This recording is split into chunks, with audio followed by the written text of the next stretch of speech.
journalist, suspended for her accessories in China. A TV journalist in China who was photographed wearing sunglasses and holding an umbrella to shelter from the sun has been suspended from her job.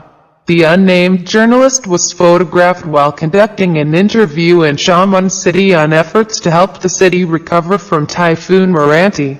Her appearance was a stark contrast to the volunteers she was interviewing as they helped clean up after the storm. The images went viral, with many accusing her of being unprofessional. Xiamen TV station said in a statement, "One of our journalists didn't obey our rules and misconducted in an interview. That damages the image of the journalist and causes a negative impact to the public." Weather officials said Typhoon Meranti was the strongest storm of its kind this year.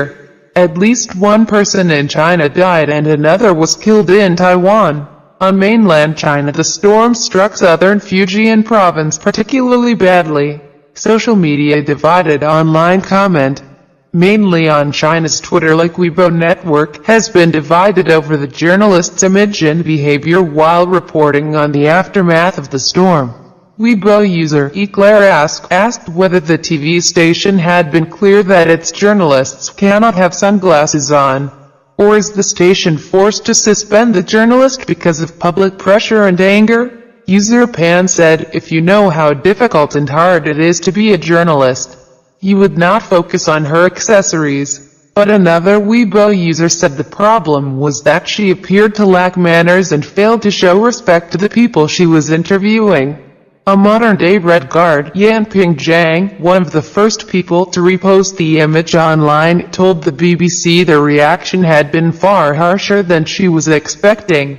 Ms. Zhang says it's not clear who originally took the picture but that the punishment is too much. "I think an internal verbal warning should be fine," she said. "What I intended to do was show the public that it's disrespectful for a journalist to wear sunglasses and hold an umbrella in an interview." But Ms. Zhang is now the subject of abuse and a backlash on her Weibo page. Internet users accused her of taking the moral high ground and she has been the subject of abuse.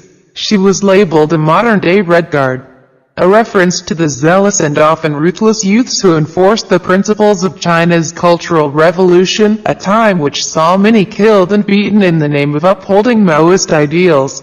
"I am very innocent. I even don't know the journalist personally," said Ms. Zhang. What should a journalist be in China? A Shanghai-based female TV journalist Yijing Lin also cast more light on the angry reaction. She told the BBC that it must be understood in the context of the expectations and image the Chinese public has of journalists. "I wouldn't call it a stereotype, but it does happen," she said. "I see adventurous people who don't mind getting their feet dirty, an image that many would associate with journalists reporting in the aftermath of bad weather." Ms. Lin argues that the Chinese public wants to see their journalists as smart and intellectually driven.